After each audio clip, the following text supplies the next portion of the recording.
Yeah, this is an interesting one, isn't it? So, what car have Porsche got as a courtesy car for me today? So I'm currently in my Mrs. Porsche Macan Turbo. We've just put it up for sale. It needs a bit of prep before it goes out the door. So I've booked it in. I say I've booked it in. My brother Jerome has booked it in with Porsche Silverstone. And have you seen their setup, by the way? It's bloody amazing. So I'm looking forward to going there. But it needs a couple of little bits doing to it. One of them is, you know, like the tracker fobs. It comes up on the dash to say that the tracker's not active. It's a bit annoying. And the other thing is just the spare key. The spare key, I've got a brand new key. It's never been paired up to the car, so it's actually cheaper to go to Porsche to get them to do it. And whilst it's there, they can have a little look over the car as well. So yeah, so I'm dropping it off there. It's going to be interesting for me to go over there because obviously I'm on the hunt for a new car at the minute, and Porsche is a brand that I absolutely love. I rate Porsche as a brand. They kind of sit in a league of their own. And when I say that, I mean not just in quality, because in quality they definitely do. I would say they sit slightly above Audi, VW, BMW and Mercedes, just above. Let me know your thoughts on that in the comments below. And also where they are really unique is depreciation. They seem to hold their money so bloody well. Look at that old 7 Series in front, that's nice, isn't it? 735i. That is jokes. So yeah, they're an amazing car. This car has been like our family car for about probably a year now. Like it's been quite a while, and I absolutely love it. Like, it's got so many nice features: leather dash, carbon fibre dash inserts. It's got carbon fibre on the doors and the outside as well, which is really nice. And it's just been a brilliant car. But my missus just fancies a change, which is fair enough. But the job I'm not looking forward to, which is going to be a hell of a challenge, is going to be replacing this car with something better for a similar budget. This car's just a touch over £30,000. So yeah, good luck, Cal. We'll save that for another video though. So let's just cut this scene short now, get to Porsche Silverstone, have a little look at the showroom, which is now open at long last, I hope, because we're now out of lockdown, of course. So yeah, let's get there, have a look at some cars and see what courtesy car Porsche have got for me.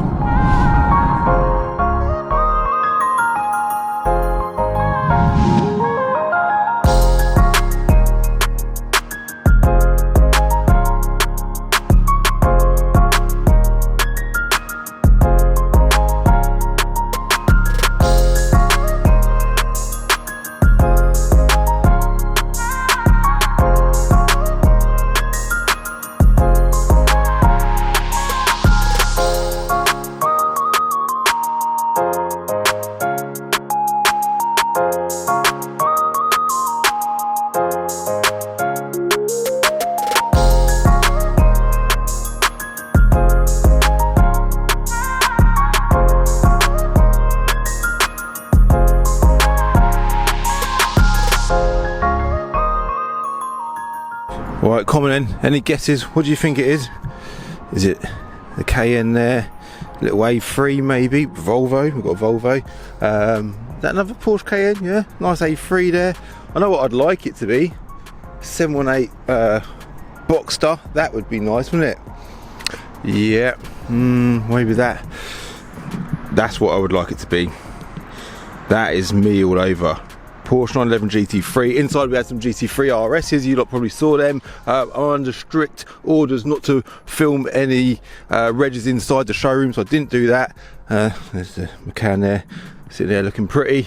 So yeah, what an amazing place, look at that. Like when you stand in, look up at that building, it is far more grand in real life than it is through a camera. Trust me, this place is absolutely amazing. Let's now cut to the scene, add a bit of music in the background there you go, to the scene where you lot are faced with my wonderful courtesy car for the next 24 hours whilst Porsche program the key on my Macan, alright? I don't know if you're going to be disappointed, you might be excited, I don't know, it's parked right there. But we'll do a little countdown and we'll do the big reveal. Ready? 3, 2, 1.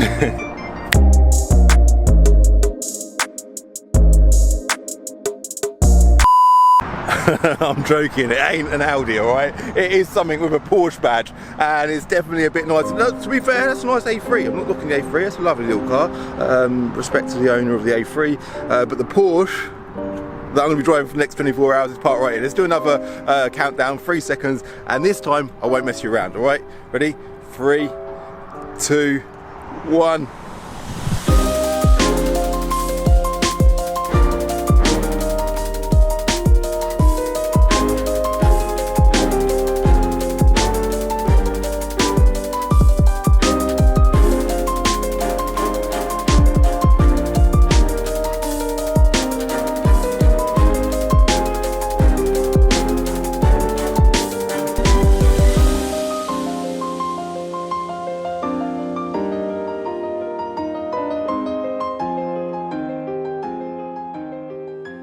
Wow. Oh, big thank you to Porsche Silverstone for this. They're obviously feeling generous today. It is this ain't just a normal Porsche Cayman.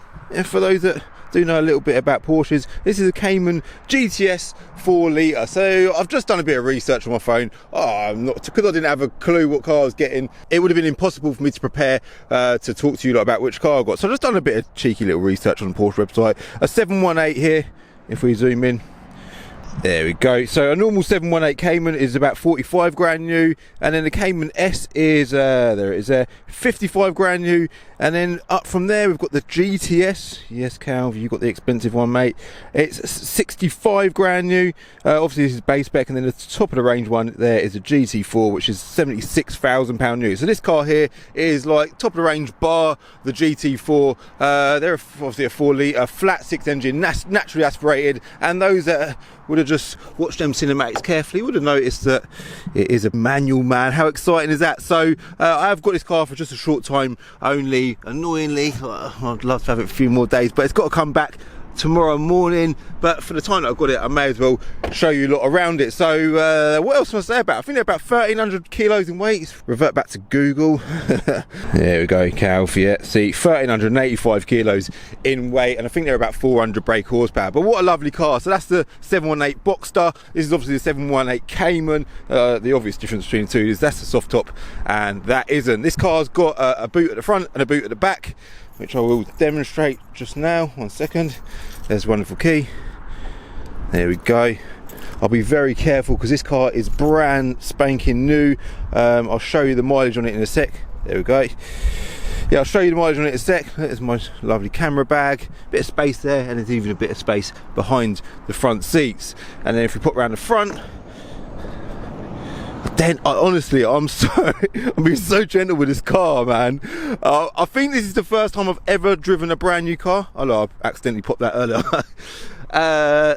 Yeah, first time I've ever driven a brand new car, and it's a bloody Porsche Cayman GTS. So yeah, a bit of space under the bonnet there as well. It's obviously a mid-engine car, so weight distribution. Oh mate, Calvin, don't bloody break it, mate.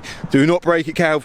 Weight distribution is obviously perfect. Rear wheel drive, and then if we look on the inside, I'm guessing what this does have over like a normal Cayman or a Cayman S is all this wonderful mix of materials everywhere. So we've got a leather dash with red stitching. Like, what a combo that is. Black leather dash, red stitching, and then everywhere you look, like literally everywhere, you see little touches of Alcantara, and then just at the top in the headrest you've got the GTS badge. That just looks so good. If you've got a Porsche with a GT badge on it, it's a special car. There's queues to get these cars. I don't know the ins and outs. I don't know how demanding these cars are. But one thing I would say is I do feel like for 65 grand, I know it's base spec, and by the time you spec it up, it's probably a hell of a lot more than that. But I don't think that's bad value for money. So the mileage, let's quickly talk about that. Yeah, 582 miles this car's done. Not even 1,000 miles, and they've chucked the keys to Calvin. Brave, very brave. I am going to treat it like a baby though, because naturally you've got to respect other people's stuff, and this is a brand new car. So one thing I did notice is the trip there hasn't been reset since it was brand new. It's on 582.6. I don't know how long I'd go on for before I'd daringly reset that trip meter if this was my own car. My OCD would mess with me massively. What else have we got going on? Little Porsche badges in red on the floor mats there. They look really nice, and then fancy cup holders. Look at that. Gotta love a cup holder, haven't you? Let's do that back there. Job done. Right, I think the most exciting bit of this video is going to be driving it. So I am going to end this scene of the video here, jump in the driver's seat, and get on my way back to work.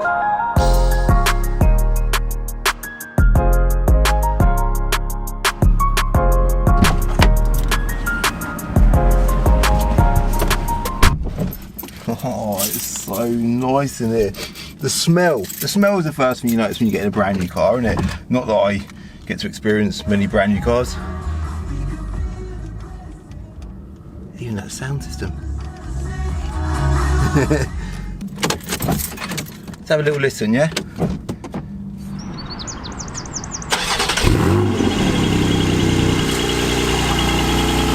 It does sound quite calm, but it's the way it fires to life. Let me just try, do I dare do that again? Is it?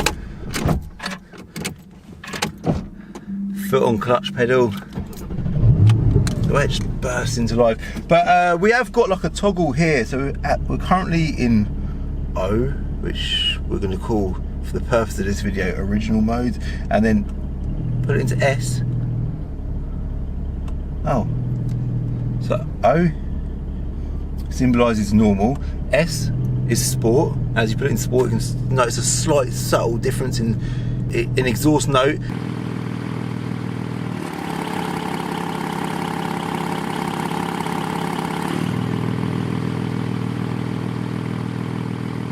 I have also noticed that the when you put it from normal into sport, the exhaust button comes on down here, and the difference between sport and sport plus is nothing. And I'm assuming that Sport Plus probably takes all of the driver aids off like it does on most cars. So let's flick it back to normal for now, and when we get out on the road, like I say, I don't want to drive it too hard. I won't drive it too hard. One, because of respect, and two, because the car's not even done 1,000 miles. I want to cherish this car as if it's my own, because yeah, I would never mistreat a brand new car. I don't care whose it is, but it's nice to see a manual gearbox in a brand new car. That's going to be a thing of the past soon. It's also nice to see a big 4-litre engine in a small car. I will now proceed to take the handbrake off, which is an electric handbrake, which I put it out, and yeah, hit the roads. The Macan's gone in now. I probably don't even need a courtesy car. They've probably already done the key on it. I wouldn't surprise me if they try ringing me in like half an hour to say, Calvin, you can come back and get your car if you want, which would actually suit me down to the ground. It saves me coming back up here tomorrow, but we'll see what happens. The feeling of a brand new car is different for me. It all just feels so perfect. Like even when I touch that gear stick, it all just feels so fresh. I almost feel like guilty, because this is going to be someone's nice new car at some point, and here I am driving it. But reminder that I will treat it with absolute respect. Wow, this is another day in the life of a car trader, guys. This is a very rare occasion though. Don't think for 1 minute this is a daily occurrence. I'm appreciating this, filming this video just as much as you lot are appreciating watching it. So yeah, throttle response is absolutely unbelievable, and that is in normal mode. My gosh, I ain't got a clue which way I came in. I feel like it was left. Yeah, it was left. Wow, man, even the way it clicks into gear and that, it just feels super fresh. I am insured to drive it, not on my own insurance, but on Porsche's insurance, by the way. So if you are concerned about if I crash this car, which hopefully I don't, it's all covered, it's all good. Yeah, throttle response is absolutely unbelievable. Like it is extremely lively, but you'd kind of expect it would be, considering the size of the engine in the size of the car. It's got that usual kind of not just a flat 6 sound, but that deep induction roar. It's under the window, so even from a low revs here, listen, sounds amazing. You've got that typical sort of Porsche ticking noise coming from the engine. That would usually be a bad way of describing the sound of an engine, but in this case it just sounds unreal. In front of me I've got the GTS dials, which again would be unique to the GTS. What's that lorry doing, man? Oh, the light's gone red. I've just edged over the line. Reverse, Cal. Reverse. We have a reverse camera as well. Sat here in the wonderful, is that a new Golf R? That is a new Golf R. The guy was actually driving with, that surely ain't a Golf R, but he did have an R badge on the grille. But he was driving on his own in the car with like a face shield on, which is strange. But yeah, currently in the wonderful village of Towcester. It sort of looks like it should be pronounced as Towcester, but I'm pretty sure it is pronounced Towcester, not as in toaster, the thing that you stick your bread in the morning. Toaster as in Towcester, yeah. It's 50p a cup of coffee today apparently at Costa. It's looking rammed in there. Celebrating 50 years of Costa. I should really be reviewing this car, but I'm not currently in the right roads to be doing it, and there's not really much I can tell you about it, because I don't know loads about it. All I can report back is it's amazing. The showroom, let's quickly talk about the showroom. I can give you my opinion on that. What a wonderful place. Like, I've driven past it plenty of times. I've always been curious to see what it's like inside, and it's just such an impressive place. You look at my setup at Binker, like we are literally worlds apart. We do the same job. We sell cars, although they sell new cars. We sell used cars, but it's unbelievable the difference of setup that we've got in comparison to them. Like, yeah, it'll probably take me a whole lifetime if I'm lucky to achieve having a setup like that. So yeah, it's a nice experience going there. And the guy that I dealt with, his name was Pete. Very nice guy, absolute gentleman. It's funny how these environments, you know, you go into these environments and you kind of up your game a little bit, don't you? You're like, I go in there like I'm just a grown-up chav from Luton, really, and I go in there and, you know, I sort of start talking properly and my back goes straight. I'm like, hello Pete, nice to see you, Pete. And it just brings the best out of you. And even the staff, they all seem very nice and friendly and very polite and positive and upbeat. It's just a nice environment. And when you look at the cars and that in there, it's just a different league. So we had upstairs, I was under strict instructions, like I said earlier, not to record any of the reg plates. I'm guessing because them cars are allocated to customers, and the customers probably don't want their cars on YouTube, or probably don't want the world to know that their cars at the showroom there. But yeah, 3 GT3 RSs in a row. What a thing that was. That's got to be one of the lifetime goals, to have one of them as part of your collection. Definitely. I absolutely love them cars. To the left of me here is, funny enough, I think that used to be Towcester Market. A bit of geography for you guys. When I was a little boy, my dad was a butcher, and he used to set up like the butcher lorries, and I used to go with him on a Sunday morning, and he'd set up his butcher lorry and he'd stand there and sell steak and beef and chicken and whatever else all through the day. And I'm pretty sure that was the entrance to it there. Towcester Racecourse. It must be. Surely not. It looks a bit posh to have a bloody car boot stroke market there. But yeah, that was a big memory of my life. I think I'm just going to wrap it up. You've seen what car it is. I won't be doing any more content on this car because I'm not going to have it long enough. But I'd absolutely love to do draggy times in it, see how quickly I can get it from 20 to 70 mile an hour and see where it falls on my leaderboard. But I just feel like it'd be criminal to do that. And I know you lot are going to be screaming in the comments, being like, Calvin, come on man, just do your draggy times. There's no way. You lot are a bloody bad influence. There's no way. I'm not doing it, alright? This car is getting treated with respect, and it's going back tomorrow in one piece, and it ain't seeing any higher than 5,000 revs. Which is there, alright? That's it. That's your lot. I'm going to leave it as that. Thank you very much for watching. I hope you liked this video. If you did like this video, do me a favour, hit the bloody like button. I'm trying to achieve a good amount of likes in every video. It does help me. It's engagement, it's traction, and it's your way of telling not just me that my video is good, but YouTube that this video is good and it's worth watching. I do enjoy filming these types of videos because it's just as much of a surprise for me as it is for you lot. So I've had a good day. I'm going back to work now. Definitely hit subscribe if you're new to my channel for a new video every Wednesday and Sunday at 6 o'clock. And if you're on Instagram, give me a follow on Instagram at Calvin's Car Diary. And I'll see you in my next video, alright? Bye. In the next episode of Diary of a Car Trader, it's another week of my life as a car trader, and I've bought a couple of quite interesting cars. That video will be live on Sunday at 6 o'clock. I'll see you then.